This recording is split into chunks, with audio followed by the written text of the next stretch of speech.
You just heard The Lines in My Hand from the Heritage record by Opeth. And this is the best of 2011. Dun, dun, dun, dun. This is Requiem Metal Podcast. I'm Mark. And I'm Jason.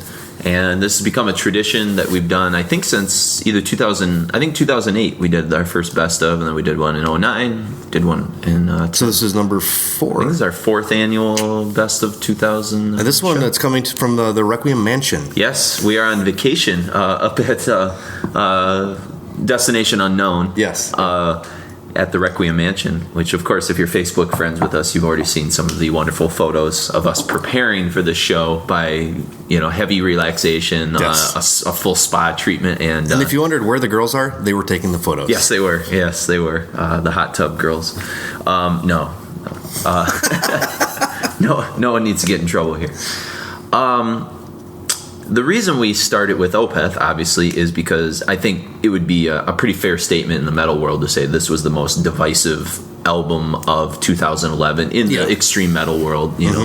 A band like Opeth that carries with it a pretty established reputation of being one of the four leaders, or the leaders of the sort of new movement, whatever you want to call it. Progressive metal. Swedish metal, just popular extreme metal. Really, when it comes down to it, there's not a whole lot of bands that, especially for when they kind of got their popularity going, they were like completely uncompromised. And I still don't understand exactly what made them popular with people.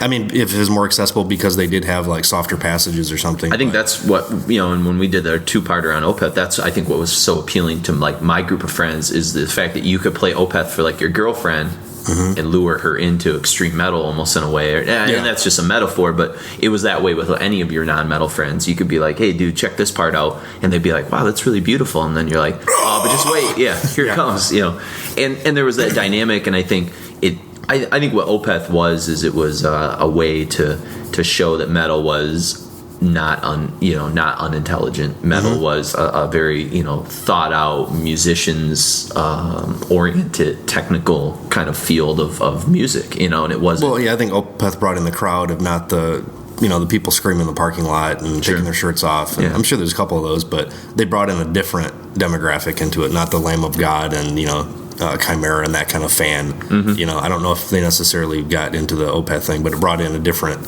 Yeah, I think a whole different audience. Yeah, the more egghead, they're. I mean, in a way, Opeth is like the Rush of extreme metal. They have rabid fans who are very critical one way or the other of what they're doing, what they're not doing, and some of that. And just like a band like a Rush, they made a pretty a veer turn here with Heritage and. To mixed success, I think some people would say. Even diehard fans of this record, like we were talking to Jeff Wagner off mic when we recorded some episodes with him, a while back, and I was like, hey man, you just wrote this book, Mean Deviation. You're kind of the expert on progressive metal, and and you have a real sense of that. And he said he really liked the record a lot. He thought there were parts, especially near the end, where it dragged a little bit, and it loses a little bit of momentum. Yeah, but he sees it as ultimately a positive step in the right direction. And he said it was difficult to. It wasn't an immediate record. It's very tough to sort of penetrate this. That's my thing is that I know some people will say, well, you don't get it, and that's absolutely not true. I understand what they're trying to do. I just don't feel it. Yeah. Sure. And it's not an immediate record, but a lot of records like that I can eventually get into over time. This has not done it for me. There's been a handful of songs on it. I think it would have been a great EP. Mm-hmm. I think they kind of jumped a little bit too far too soon, which I'm not going to begrudge them for experimentation, doing what they want to do, but it's just ultimately I'm not going to buy the record. Yeah, it just doesn't really do anything for me. And I think initially I was in that same sort of ballpark. I was trying very hard to find anchors to sort of root me into this record, and there's a few tunes on here that I really do like, and we talked about that. Devil's Orchard's a pretty awesome song. Yeah, I think that really kind of bridges. It's an Opeth riff, but yet played in this more 70s kind of tone, open style, not distorted. But it still feels like Opeth. Yeah. And same with, I think, The Lines in My Hand actually speeds up a little bit. Yeah, and there's some great, Michael vocal melodies that are kind of, capture into that. But they're also doing some cool like drumming kind of stuff that's pretty new. I mean, Axelrod he's awesome, fantastic. You know, I mean, we talked about that in the Witchery show. Musician wise, I think across the board everybody's doing great. Yeah, I mean, Per Woiberg, the guy who's playing all the Hammond organs and stuff. I mean, he really takes a lead role on this record. Yeah, I mean, he started to do that on the last couple, but the keyboards are very up in the front, piano's up in the front, and a lot of songs. The piano's actually done by another dude. Oh, is it? It's not Per? Okay. No, he didn't do the opening piano pieces. Oh yeah, it's Joachim Svalberg, which I believe is some classical piano or pianist. Yes. In Sweden, but then Fredrik Axelsson, the other guitar player, I think is doing some great stuff, but he also. I think we were mentioning this last night. I think he's almost the perfect guitar player for the second guitar player for Opeth because he's such a great technical player. Oh. But he doesn't like to. It doesn't seem like he really wants to stand out. Yeah, like he's totally into the program. Yep, and inundated indoctrinated or whatever you want. Yeah, so I think he seems to add exactly what Opeth needed. So it's it's a record that neither Mark and I put on our best list. I had it in my rotation of because Mark and I kind of tried to narrow it down to about 10 records each, but we figured what's 2011 without starting off with a divisive, controversial record. It's the Chinese Democracy of extreme metal, or Death Magnetic, or I just mean a record that brings a lot of debate. Sure. Controversy, as they say in Europe. Yes, there you go. So, where you fell on the Opeth record, I'm sure as listeners, you all have very strong opinions one way or the other. I think it made it too far up into a lot of the lists of the year. I think it should have been more in the 30s. And just mentioned this was a good idea. And I don't know if that was their reputation pull or if that was it's a ballsy move to go that far. It is ballsy, and if you're trying to sell yourself as a progressive band, I know, is it progression? I mean, it is. It's just because I'm not bummed out that they didn't use death metal vocals. I could care less. When Catatonia stopped doing that, at first I was like, what? But then I was like, no, that's totally exactly what you needed. Yeah, exactly. Same with Paradise Lost, and I have no problem with bands progressing, but. This was just, I don't know, it was a little bit too meandering and wandering for my taste. I can say that the difficulty of it, lately I've actually started listening to it more on headphones and more songs and moments start to pop out to me. Mm-hmm. But, and that's great, but it's this fine line, and it's part of the reason, some of the 70s progressive stuff, I tap out on. I mean, I'm a bigger prog fan than I think you are, obviously.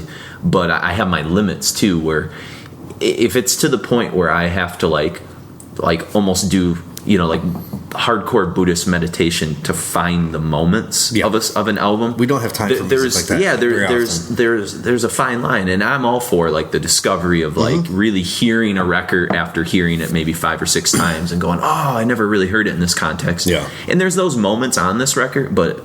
I don't know. It's debatable whether you should have to fight so hard to really find anchors on something. Because after all, it's just an Opeth record. Yeah. Yep. After all, it is just. It's not going to change your life. No.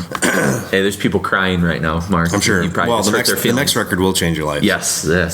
Well, there were a group of bands that are well established or have been well established, or at least artists that I think made what you would call. I don't know if comeback's the right word, or just reappearances that were exciting. Autopsy, it was definitely. Autopsy came out with Macabre Eternal last. Boy, that was in the spring. Yeah, I think it was spring. Yeah. And they hadn't put out a record since Shit Fun, which was probably 16 years previous. 94, I think Shit Fun's either 94 or 95. Yeah, it was a long. And Shit Fun has already started to kind of go off into the abscess. Yeah, it's not sound. It didn't sound as much like an Autopsy record as classic Autopsy did. Yeah. But when I got this, I was just unbelievably stoked. Yeah, it's a long record, but it's one of those weird things in the last couple of years how a lot of these bands have been able to come back and capture, Paradise Lost has done it, Dismember's done it, Seance, Unanimated. Yeah,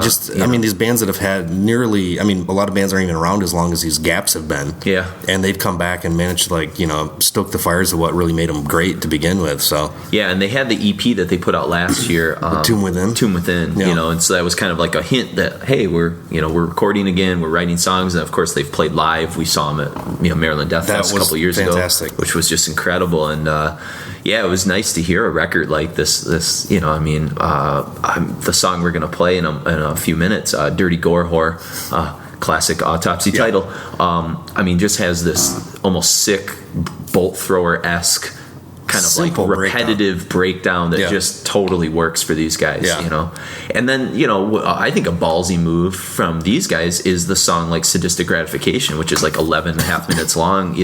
They had some longer tunes, but this might be their longest, I think. And it's a great song. We'd love to play something like that, but we don't have, we have 11 minutes for Autopsy. We do have 11 minutes for something down the road, but that's because that's the only length of their songs. But but I think this is a great representation of a band that has sort of found that fire again. Oh, totally. And just be able to, Autopsy is one of those few, especially earlier bands that managed to get, they're incredibly influential on a lot of Swedish death metal stuff, but being able to bring in the death metal, the doom elements, the like punk rock breakdowns, the sludgy, they stuff, still incorporate that stuff so great after, these dudes are probably in their 40s or older and still can like capture that energy. And speaking of Autopsy and the Christmas holiday spirit, if you will, if anybody out there in listening land knows of a place where Mark and I could accumulate a Thursday Maryland Death Fest ticket to see Autopsy and Agalak. We waited a little too long and didn't realize that these things were going to sell out. I didn't even know Agalak was playing. I didn't even know Autopsy was playing that Thursday show. Yeah. I know that the 3-day passes are still available, and we'll certainly pick those up. We're totally willing to pay for it. Yeah, we're not looking for charity here. If you want to give it to us, we'll gladly take it. If you know of anybody through the network of metal that would have one of those or a couple of those tickets available, we're definitely interested in looking. Shoot us an email at requiempodcast@gmail.com. That would be awesome. Yeah. And so,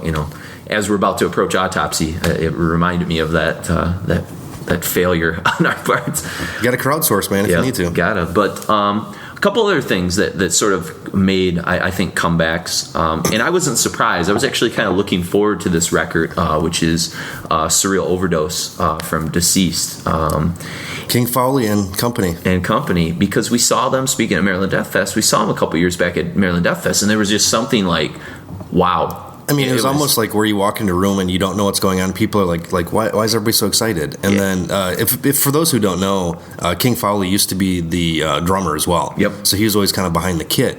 And seeing him up on stage, this kind of, overweight guy that's in his 40s, kind of balding, but what a fucking awesome front man. Just a great, and just pure energy, man. Yeah, he's like awesome. Barney or something. Like he just emits charisma and energy and all these things. And the music just seemed more vital than it has. More dynamic. Yeah. I mean, it was like full of new wave of British heavy metal sort of things flying at it. Thrash. Just classic sort of stuff. And so I was really anticipating this record, Surreal Overdose, and I grabbed it this summer.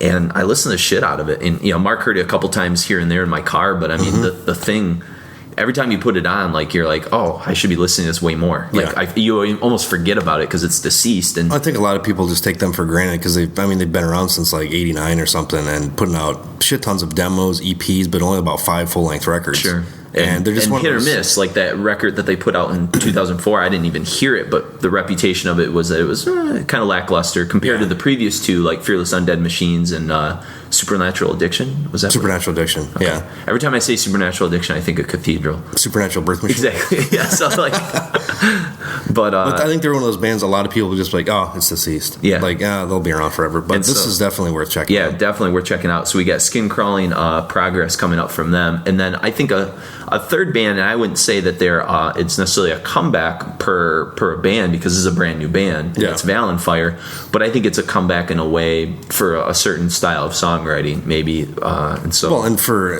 Gregor McIntosh, who's basically the main guy, wrote all the music and everything. This was kind of his father passed away last year, and apparently his dad was a real proponent of him getting into rediscovering his. Yeah, like he'd take him to see like John Peel shows. Oh, you're saying back when he was a kid? Yeah, when he was a kid, like actually encouraged his love of extreme metal. And this kind of after his dad passed away, he wanted to have like not necessarily a fitting effigy, but something to help him get through the process. Mm-hmm. Which this is a pretty productive way to do it. Is come up with a fantastic Swedish-ish death metal. I mean, they've got the HM2 pedals for sure. Mm-hmm. But just and there's lots of Paradise Lost isms in the leads. And if for those of you that are unaware of Gregor McIntosh, Paradise Lost, of Paradise Lost, and also in the band Hamish from My Dying Bride. They've got Scoots, who's playing in Doom now. One of his... He scoots on drums, right? He's on bass. Bass, okay. Adrian Erlandson's on... Oh, yeah, Erlandsson. Right, on drums. And then we've got one of McIntosh's, childhood friends on rhythm guitar, who'd never been in a band before, but was really, passionate about the project. Was this the first time you've heard Gregor do vocals?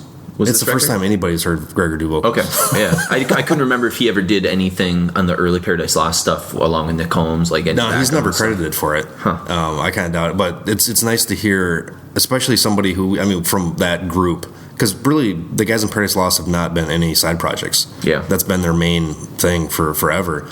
And we haven't heard a death metal vocal since Shades of God. Yeah. And to hear, just coming out of that camp, some good death metal vocals is pretty awesome. And so I would put it alongside, almost the return of, this old it's the same kind of hero. The same kind of energy that you're getting out of the Autopsy, you're getting out of Vallenfyre, through the same people from the same era. Yeah. Yeah. So some good stuff. So we've got Autopsy, Dirty Gore Horror from Macabre Eternal on the way, Skin Crawling Progress from Surreal Overdose from Deceased, and then Vallenfyre's Cathedral Dread from A Fragile King. And then we'll end with an Obscura tune and talk about that when we come back.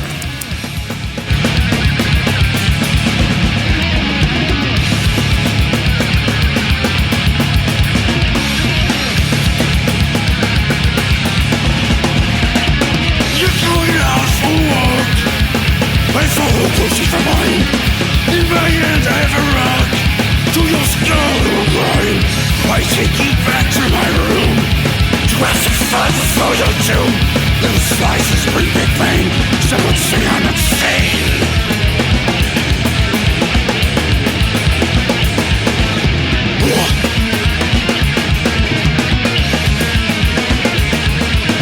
Your screams go silent in this place. Blood tears become covers your face. One big slash across your chest. Blood splatters from breast to breast. I'll carve you and you for gold. Until you torment on the pole. Won't kill you but don't wish you were dead. Kill you as my dirty gore instead.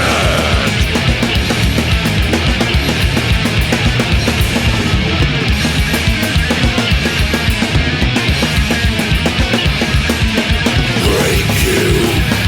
Kill you. I'll rape you. Kill you. Rape you, kill you, rape you, kill.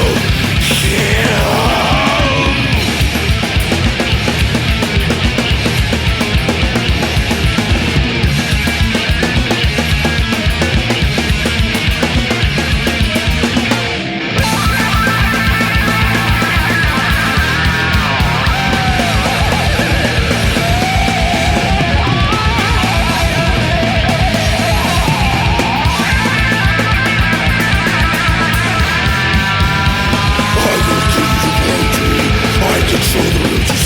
Never again will you be free. I'm your keeper, you belong to me.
Get out!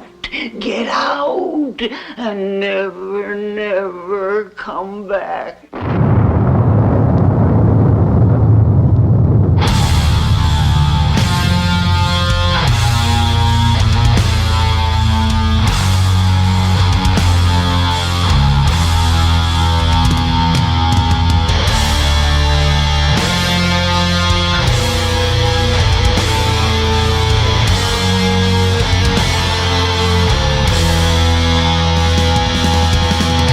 I see endless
That was Obscura with Celestial Spheres off the record Omnivium.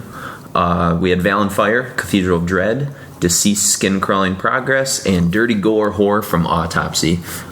Interesting to go from Dirty Gore Whore to Celestial Spheres, but that's how we do it on the podcast here. Well, we're very well-rounded people. Yes, we are. But I think those bands have similar things in common. I mean, they're both coming out of the influence of the American death metal scene on some level. Yeah, I mean, Obscura is pretty much flying the flag for Cynic and Old Death. And Old Death, so. Yeah. And Old Pestilence as well, and sure. Some of that kind of stuff. But technical death metal, is really where Gore sort of they're at. Yep, certainly the Canadian stuff, Q Vadis and some of the other bands we mentioned when we did that technical Canadian death metal show many moons ago. That was a while ago. And this record, I remember when it came out, you were doing a lead illustration for Decibel for it, and you were really into it. And I listened to the shit out of it, and I kind of forgot it came out this year. Yeah, and it's. I mean, we were really into Obscura when their last record came out, which just escapes me all of a sudden. Cosmic. I don't remember that at all. I can't remember. And we did an Obscura show, mixed with. Was it mixed with Tombs? I think so, because the I know it was half and half. We did a split show. No, it was Obscura and like a Blaze My Sorrow. Blaze My Sorrow, maybe. Okay, yeah. But actually, the Tombs, the Winter Hours came out the same time as that last Obscura. I got both those actually back when promos you could get CDs of. Oh my gosh! Yeah, imagine those days. People work at record labels who would love to make our days better. But this Obscura record sort of came out. I mean, the layout to it's fantastic. I mean, they've always done some really neat things with their layouts. When they did that remaster of their very first thing that Relapse put out, they had a nice die cut, kind of weird cover. This is all Ryan Landau. He's done some fantastic work. It's got a bunch of spot gloss and stuff on it as well. It's really nicely done. But it sort of ups the ante for them. I mean, it's bringing more of the death stuff, more of the cynic stuff, more of the technicality. But there's some nice acoustic passages. There's some clean vocals too, which is. Usually I'm hesitant if they're not done well, but these are done well and they benefit the song. And the thing, I'm not a huge technical death metal fan unless there's still some music kind of if it's overly songwriting, if it's overly just like Dream Theater-ish and full of way too many riffs. But these songs all have hooks and stuff to them as well, so it doesn't bother me. They're actually really good songwriters. I can get more behind, I think, technical death metal than I can maybe prog metal. Yeah, if that makes sense. Because prog metal is almost like anti-prog. Sometimes it's like that very opposite. Well, and if you're super, technical but yet fast and frantic, and I can get behind that as well. But if it's just, these guys are very cutting and thrashing and all those sort of things. If it's super noodly kind of shit that just meanders forever, that stuff just bores the tits off me. But and sadly, we heard that there's a rumor that the bass player Jean-Paul Thesseline, who played on Pestilence's Spheres. He actually played on, I think, the newer Pestilence. Was he on that stuff as well? So. But he may have left the band, which is kind of sad because he's one of the. He's kind of the highlight of the thing. For me. He's kind of a rare element. I mean, the stuff that Moonzer does on guitars is pretty phenomenal. But he's the the main songwriter as well. So I don't think you'll really be losing anything, but definitely. He's got a certain touch to the bass that I mean, he's like when we've mentioned like Charlie in the Witchery show or Dee Verney in Overkill. He's like this kind of X Factor secret weapon because a lot a bass gets lost in some. Well, he's the guy that can play fretless bass where it doesn't sound like corny. Yeah. And I mean him and Tony Choi and I guess Tony Choi did an Atheist as well. Yeah. And I mean, you put him in the same category with DiGiorgio and Choi and those guys, certainly. But great record, this Omnivium. If you it came out earlier in the year. If you happen to miss it, or if you're sort of skeptical on technical death metal, this is one you should sort of check out. And speaking of technical death metal and its origins and stuff like that, it was a really nice watershed year for some reissues that we should mention. What Relapse did with the Relapse stuff. Basically, I think they got a contract with the Children's Estate to where they can reissue, all of the back stuff. I think they started with Human and Individual Thought Patterns, but Human, actually remastered by Jim Morris, sounds fucking brilliant. Yeah, because DiGiorgio's bass isn't so murky and buried in it. It really pops out at you. And, the whole thing, and it's not one of those hatchet jobs where you're like, okay, here's the new reissue with it's digitally remastered where they just up the volume level. Yeah. This was, you can tell, was actually like thoughtfully went over and. There's like great like essays and liner notes and stuff in those as well. I definitely recommend anybody check those out. Yep. Even if you already have the records, they're totally worth re-getting. Sure. And it was also a pretty good year. You saw the stuff with the Dark Thrones coming out as well as cool reissues, right? That's right. Panzerfaust came out with the commentary with Fenriz, which if you haven't heard it, is incredibly entertaining. Yeah. And he kind of talks over the songs. Yeah, it's like a DVD commentary, but he talks over the songs, like what he was thinking, and, like, I'm going to stop and get some mouth tobacco. Goodbye. Shit, so it's entertaining and informative. That's great. That's great. And they've actually done that with Total Death, and one more record, too, that I can't think of right now, but yeah, I think slowly they're putting out all the stuff that was on Moonfog. Okay. Is being reissued that way. So. Neat. So, so a good year for technical death metal. I didn't hear that Origin CD, but I've heard really good stuff about it, but I haven't heard it. Got some. Actually, no, I did hear it. Now that I think about it, I liked it. I just didn't listen to it a lot. It was like one of those things I kind of forgot I had, and I think it's hard for me to like bridge the gap with Origin because of the days when Relapse was giving us so many Origin promos back in like the late 90s. They used to be coasters. We used them as like drink coasters, and so I could never really take the band legitimately serious, and that's my own fault. I need to get over that. But some other technical stuff that came out in a kind of different direction out of a totally strange place, which is not known for its metal scene. Auckland, New Zealand was Ulcerate, and they put out a record called The Destroyers of All, and that was a beast of a record. I remember getting that alongside, I think, that Owen Hart record, which was also kind of interesting. Yeah. This was the more interesting of the two for sure. And bleak, apocalyptic. I know that some people have said like this is what Neurosis would sound like if they started a technical death metal band, which is almost like a what? Like that's a weird comment. It's just a comment that's just going to make you think. Exactly, like it's just going to boggle your mind a little bit. But there's different things sort of happening on it. Willowtip Records put it out back in January of this year, and now I guess they've been signed to Relapse, which is again a nice kudos to Relapse for trying to get their shit together when it comes to death metal a little bit more. Yeah. But the drumming on it is so intense, and the double bass work. I mean, it's just like almost like nonstop. Well, there's a lot of it. There's a couple other bands that have the same kind of aesthetic. I mean, Hate Eternal does it occasionally, but where the drums are just blindingly fast. Well, I guess Deathspell Omega as well. Sure. Yeah. Where the drums are just super blindingly fast, and the guitars are just kind of on their own. They're almost like dissonant in the background, and they're like counter to everything.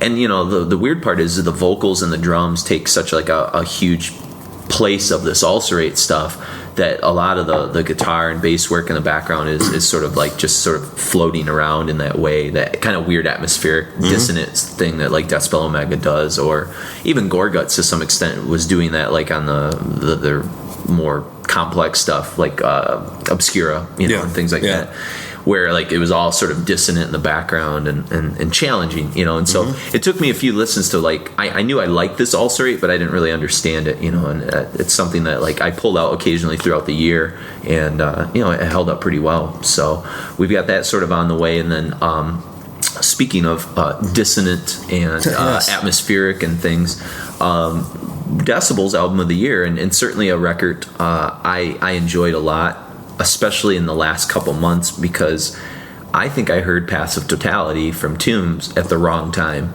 Yeah. Like I heard it in like one of those moods where like it's not something you just throw on in the car. Yeah. You really need to, and not to, kind of counter what I said with the Opeth thing, but this does take a certain situation to like appreciate it more. I think. Yeah. It's not a. But once you get it, I think you get it. You don't have to keep like trying to figure it out. Yeah. It's not an immediate record, but it's gratifying once you kind of penetrate it a little bit. Yeah. And what I started doing is running with it with headphones, and then like I was able to like. When I run with music, sometimes like I fade in and out of the music, but when I fade back in, it's like a very heavy concentration. Because you've been subconsciously. Yeah, so like I think I'm subconsciously processing it more than if it's say just playing in the background when I'm grading papers or driving around or whatever. Because here it's the only thing that's going into my head. It's the music that's sort of going there, and so I think that sort of helped me kind of get into it. I know you were into it throughout the year, and for this was another case where I was doing a lead review. For Tombs, of Tombs as well. So that's a lot of the time because it's hard to discover stuff just like for fun. Yeah, I don't have the time to just like go on blogs and look at stuff. I wish I did. or even have. I guess if when you're younger, that's a huge deal if you got extra time or something. But so I didn't really listen to it much until I got the promo of it, and then at first I was kind of underwhelmed because it was so abrasive. I was expecting more. The Winter Hours was much more shoegazy stuff. This is much more like dissonant, more black metal blast beats. Sure. It's more grim and it's really grim. Bleak. It's very yeah. But not in a way that doesn't make me want to listen to it. No, in the same way we were talking about Ulcerate. That's a pretty bleak outlook as well. But it's also, I don't know. There's enough like atmospheric things happening on it that like it sort of draws you in. Yeah. And I think one of the problems I have with new music of any sort, whether it be Tombs or the next band we're going to talk about, Junius, is so often I feel like the free time I have to listen to music, I'm preparing for podcasts with you, or I'm preparing for my rock and roll class, because I'm always like trying to like prep things and stuff like that. And so it sometimes gets tricky. I'll like go and search around for some new music and poke around and like make some great discoveries like Bastard Priest, which we'll be talking about later. And just there are definitely those things out there, but it really takes a lot of like effort and. Well, that's why I think these shows are good, because it makes us go back and re-examine the year. Yeah, and we gotta go, this came out this year? Yeah, exactly. And another sort of thing that sort of popped out in the last couple months was that Junius Reports from the Threshold of Death record, which Prosthetic Records put out. And this is coming out of Boston, Tombs out of New York, Mike Hill Trio. And Joseph Martinez is kind of the key figure here. He's doing, guitars, vocals, and synth.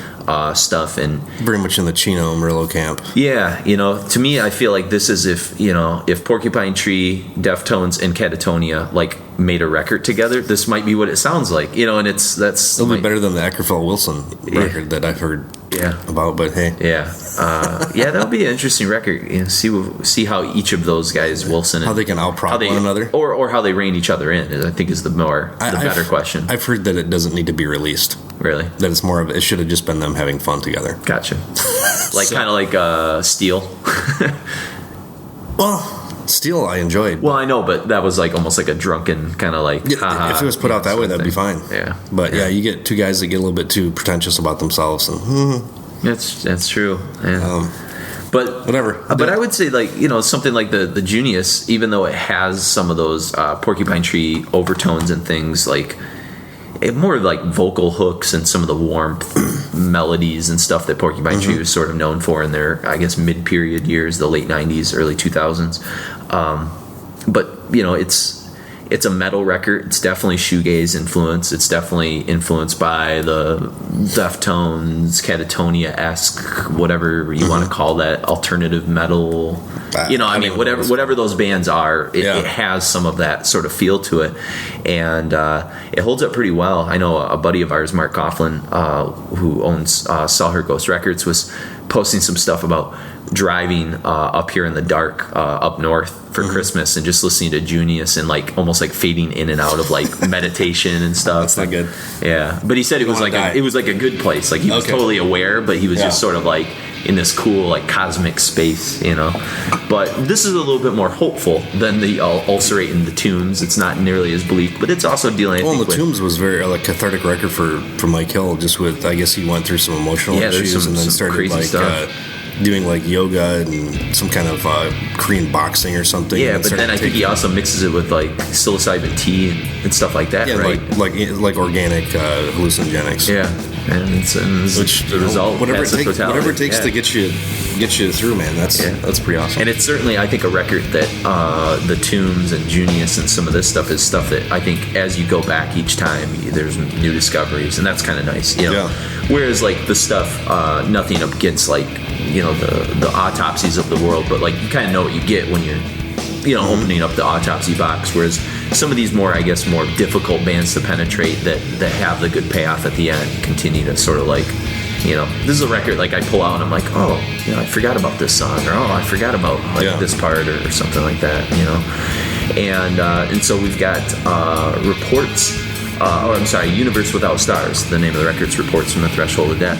And then we're going to end the set with Craft. And we'll talk a little bit more about that, even though we did talk plenty about that record. But on the recent show we did. Yeah, but it's also, Craft fits in with this stuff because it's also sort of bleak, but also kind of, has some atmospherics and different kind of influences from the outer metal world. So we've got Ulcerate, Beneath from Destroyers of All.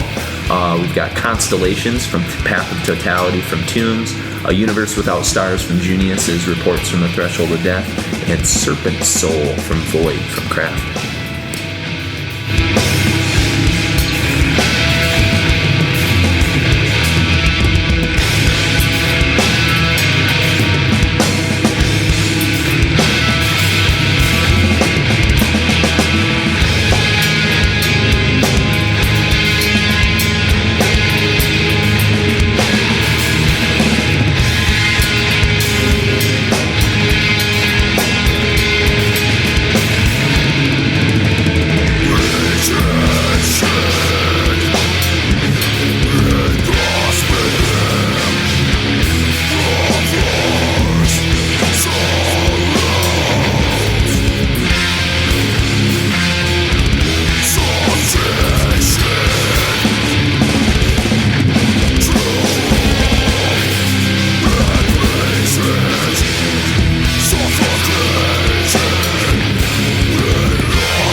That was Serpent Soul from Craft's Void. We had A Universe Without Stars from Junius, Constellations from Tombs, and Beneath from Ulcerate.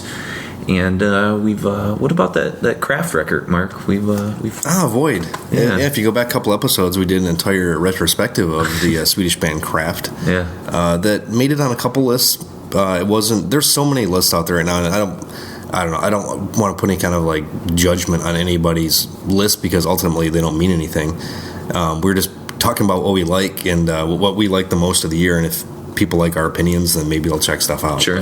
Yeah. No, I think the Craft record is fantastic. It's probably one of the best black metal things that came out this year. Yeah, definitely one of the more interesting black metal things that we heard, because I mean, you know, no one knew what they were going to do after Fuck the Universe, and it had been so long since Fuck the Universe came out, and it's funny because this almost got scrapped. Oh yeah. Well, and you mentioned that like it was year-end lists, and Craft hardly showed up anywhere. In the ones that I looked at. I saw it like on an NPR list or something. Oh, really? Yeah. See, that's which cool. is written by somebody from one of the metal blogs or something. But yeah, it made it on a couple, but it wasn't. I mean, never even got a decibel review or anything. It was kind of strange. I mean, it was kind of low profile, really. I didn't see much, advertising or whatever. But usually stuff that's out in Southern Lord has a certain pull and a certain audience to it. Although Southern Lord doesn't exactly have the best reputation with decibel from what I've heard, and so sometimes and lots of other magazines as well. Yeah. I remember dealing with. I used to be serviced by Southern Lord. That was a pain in the ass to count on anything or try and get ad revenue or anything like that was ridiculous. Which I really don't know how they stay afloat, or they get like they just put out that Nihilist reissue, which is one of the things that was one of the best reissues of the year, I think. Yeah, but they must have enough pull to be able. Well, they've got good distribution too, so more power to them, I guess. Yeah, there you go. But it's for those of you that sometimes get skeptical on black metal, being very samey.